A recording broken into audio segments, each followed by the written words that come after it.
O que é o autoconhecimento? Autoajuda? Autoconhecimento?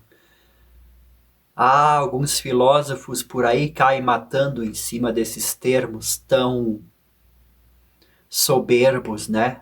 Autoconhecimento. Como que se você não precisasse de um grande sacerdote ou um grande professor para lhe dizer o caminho da liberdade, da verdade, da justiça, etc. Não na cultura Zen. Na cultura Zen, autoconhecimento é primordial, é a própria matéria da cultura Zen, o próprio intuito da meditação, autoconhecimento. Grandes mestres, grandes homens e mulheres do mundo inteiro, há muito tempo falam sobre isso de maneira bastante consciente, inteligente, respeitosa, amorosa, principalmente amorosa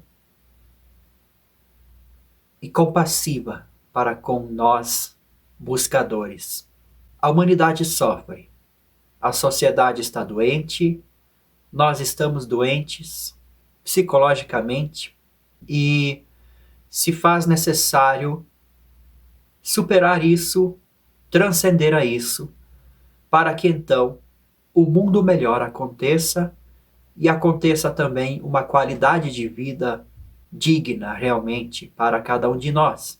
O autoconhecimento pode te parecer talvez que você precise se isolar numa montanha, numa floresta, longe de tudo e de todos, para se autoconhecer, para meditar durante 80 anos e encontrar a grande verdade e liberdade e sabedoria. Pois bem, pode ser por isso, por esta visão, que o autoconhecimento e a meditação tenham sido ironizados. Só que não é assim. O autoconhecimento precisa de relacionamento constante com os nossos irmãos, seres humanos, em sociedade, na família, no trabalho, em qualquer lugar. É preciso lidar com seres humanos para nos conhecer melhor. Porque nesta lida, nesta relação com o próximo, a gente aprende a observar os nossos comportamentos, as nossas falas, posicionamentos, etc. E é disso que se faz o autoconhecimento, da observação das suas reações dentro da mente coletiva. Porque tudo é um espelho. Tudo é um espelho. É preciso uma mente muito afiada, uma percepção aguda para se observar dentro do contexto social. Essa observação de si mesmo constituirá em breve num desapego das nossas crenças. A percepção profunda não significa que você vai imediatamente lá no fundo do seu coração te observar e te conhecer lá de dentro, do fundo da alma. Não, você precisa se observar no espelho da sociedade, porque ali também está acontecendo um grande mistério sobre quem você realmente é. E é preciso compreender essas primeiras camadas mais externas, entre aspas, daquilo que você é. Então, essa percepção profunda significa observar aquilo que é, não aquilo que você acha que você é. Porque isso já seria uma barreira. Tipo, eu sou a alma neste corpo e eu preciso observar minha alma. Por isso eu preciso me isolar do mundo e observar a minha alma. Esse é o engano. Você precisa se observar no mundo. As suas simples reações, pensamentos, crenças, atitudes Você precisa observar isso tudo para começar a entender o que é o eu. Então a primeira coisa que acontece é um desligamento das nossas crenças, das nossas ideias, fantasias. Veja só, quantos gêneros há para você escolher? Quantos animais teriam você poderia ser, descobrir? Estou fazendo essas perguntas porque essas são as camadas mais externas da busca de quem nós somos. Quantos partidos existem para mim escolher? Quantas religiões, não é? Posso escolher? Cultura Zen? Aí então eu já transformo isso num dogma, num caminho, numa particularidade da minha personalidade. Aí começa todo o engano. É preciso observar essas escolhas que a gente faz. Todas elas fazem referência àquilo que nós somos, só que já são baseadas numa mera reação ao oceano de pensamentos superficiais que não tem nada a ver com profundidade de percepção. São escolhas feitas por mera reação, sofrimento envolvido.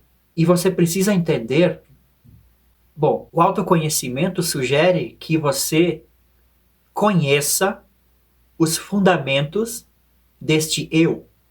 Então você precisa entender por que tantas escolhas para mim anexar ao meu eu a sociedade oferece e por que eu as escolho. E por que eu faço disso uma grande luta, um grande sofrimento para me posicionar, para ser respeitado, para me chamarem do pronome que eu mais gosto. Por que eu faço disso tanto sofrimento? A descoberta de quem eu sou. Claro, eu estou trazendo exemplos que talvez não lhe sirvam, mas são extremos, são bastante extremos. Mas é o que está acontecendo hoje, é o que precisa ser observado. E observar isso ajuda a gente a se observar também. Em qual nível eu estou? Em qual nível de condicionamento eu me encontro hoje? Qual é a minha reação a isso tudo? Isso está conectado. O autoconhecimento é uma coisa contínua. Você precisa estar atento aos movimentos do seu eu, das suas reações, das suas ideias, dos seus sonhos, metas, escolhas. E o eu é muito rápido. O eu é instantâneo, transforma muito rápido, modifica todo dia, toda hora. Tudo o que se apresenta diante dos nossos olhos transforma o eu.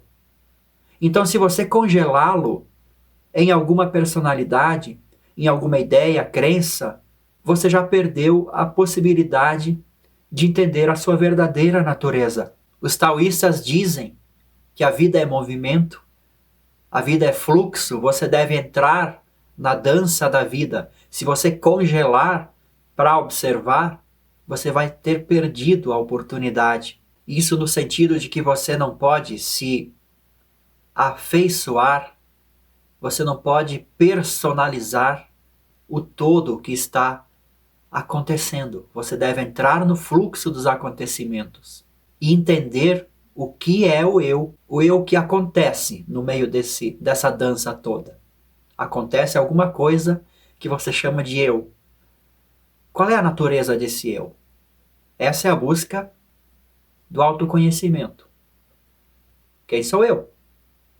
É uma descoberta contínua, é uma busca contínua por todas as nossas aspirações, sonhos, devaneios, reações, atitudes, palavras, sentimentos, emoções, memórias. Sem o autoconhecimento, você fica refém disso tudo. Você fica refém do conteúdo da sua mente. A mente humana é um reservatório incrível de memórias. Então a vida vai acontecendo e tudo vai se transformando em memória. E dentro dessas memórias, que são factuais, aconteceu, memorizou, o tempo todo está acontecendo. Só que deste mundo de memórias guardadas desde a sua infância, a gente vai se apegando a elas. A vida continua acontecendo e você se apegou às memórias e transformou essas memórias na sua personalidade. Perfeitamente normal que seja assim, mas entenda que sem o autoconhecimento, sem você perceber essa leve ilusão que é viver nas memórias, você não está se conhecendo de verdade, você congelou a vida na memória e se apegou psicologicamente à memória. E o pensamento é uma resposta à memória. Você não vê mais aquilo que existe de verdade, com clareza. Você vê tudo num pacote de memórias.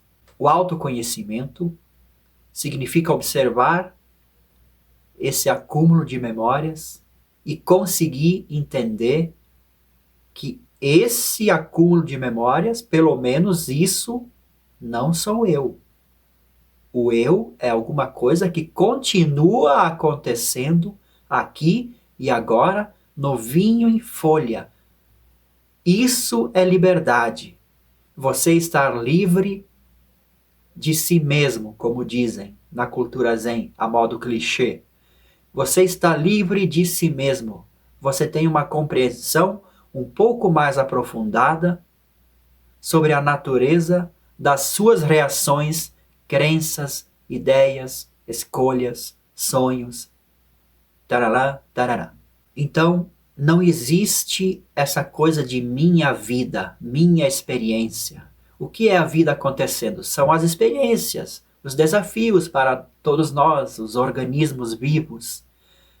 Vivemos em grupo e lidamos um com os outros. A vida está acontecendo, mas é impessoal. O que torna isso minha vida, minha experiência, é o fenômeno do armazenamento e apego psicológico às memórias.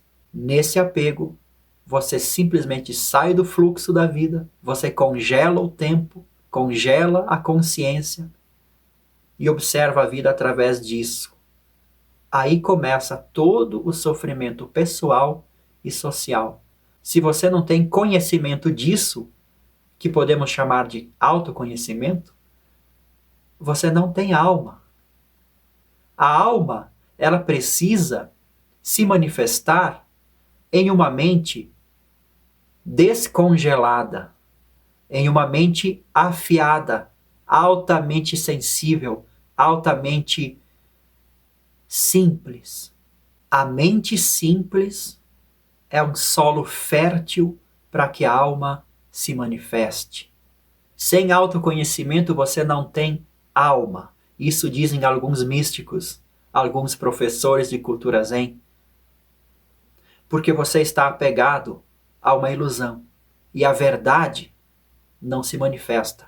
A alma seria a verdade de quem você é, o seu verdadeiro eu, o seu eu eterno, imortal, infinito, está atrás, vamos dizer assim, atrás desses pensamentos, dessas crenças todas, desse falso eu, mas a alma, ela não vai se manifestar para você como se fosse uma recompensa pelos seus grandes esforços de autoconhecimento, não. Mente simples não é esforço nenhum. Autoconhecimento não é esforço nenhum. É apenas uma entrega. O que seria uma mente simples? Na observação do mundo como ele é, das minhas reações a ele, eu vou simplesmente deixando de reagir, me acalmando, sossegando, deixando de querer resolver as coisas, os problemas do mundo, deixando de me irritar por isso, deixando de ser tão ganancioso, acalmando a minha mente, tornando ela mais simples. Menos pensamentos, menos aprisionamentos, cada vez mais limpa, vazia, simples. Isso significa afiada. A mente em seu estado primordial, essencial, para que a alma nasça. Como que se a gente preparasse o solo da mente, tirássemos as ervas daninhas, das quais a gente fez o nosso jardim até hoje, todo cheio de ervas daninhas, a gente desapega delas, a mente fica limpa, o solo fica limpo, e a alma, que é uma semente, praticamente uma semente, vai começar a nascer. Essa natureza interior vai se revelar na mente límpida. Ela não é uma recompensa. Ela é um acontecimento natural que sempre esteve aí em forma de semente. A sua alma é uma semente desde que você nasceu e há muito tempo antes, desde sempre a alma esteve aí. Só precisava do solo fértil, do solo limpo, para ela se revelar. O autoconhecimento é o ato de arar a terra da mente e torná-la fértil. Perceba que não é uma busca frenética pela liberdade, pelo autoconhecimento, pela felicidade, pela realização. Não. É, de certa forma, apenas um descansar, um parar, um relaxar para que a alma se revele. Sem essa visão, os exercícios de meditação são inúteis. Por isso que a cultura Zen é importante, porque ela é um ensinamento prévio sobre como as coisas acontecem. E faz toda a diferença. A educação para a meditação. Quando a gente tem interesse de observar esses mecanismos da nossa mente, a gente aprende a viver a vida aqui e agora com consciência mais livre. O que isso significa, esse negócio de alma brotar de dentro de nós? Significa que a gente está vivendo agora com a alma. Todas as nossas reações não são mais reações psicológicas. Estão desapegadas de todo esse acervo de memórias e pensamentos e sofrimentos. Não há mais necessidade disso, porque a alma está acolhendo a nossa experiência de vida. É um fenômeno completamente diferente. É uma vida completamente diferente daquela que foi vivida até então através da mente poluída. É uma conexão, é um encontro, é o entendimento do mundo e da gente como um todo. Não existe mais separação, não existe mais julgamento, existe entendimento de que o problema do mundo é o problema do indivíduo. É este problema, a falta de autoconhecimento. A sociedade apegada nas ilusões, ela dificilmente abrirá portas para o estudo de cultura zen, de autoconhecimento, de meditação, quando na verdade seria a única solução. Nas escolas, nos hospitais, em todo lugar, deveria haver instrução e meditação neste sentido de autoconhecimento. Eu fiquei até muito contente do projeto Cultura Zen ter sido selecionado numa lei de incentivo e eu consegui levar a cultura Zen nas escolas aqui do meu município. Eu achei muito alma isso acontecer. Infelizmente, não é normal, mas como já aconteceu, eu acredito que vai acontecer mais vezes. A consciência, a percepção da humanidade está avançando. No nosso país, a gente já vê uma progressiva compreensão das ilusões que tem construído, costurado a sociedade ao longo das décadas. Agora a gente está acordando, não é? Não é isso que dizem? Ainda assim, falta muita cultura zen, realmente. Porque não se trata de mudar de um dogma para outro, de um ponto de vista para outro, de um gênero para outro. Significa compreender o mecanismo. Eu, como artista, e a produtora Mantra Cultural, temos esta visão de levar essas instruções sobre todo esse universo de autoconhecimento, pelo menos no departamento cultural, artístico, e, pelo menos, fazer contribuir, mesmo que não dê em nada. Mais trabalhos da Mantra Cultural na descrição. Até o próximo vídeo.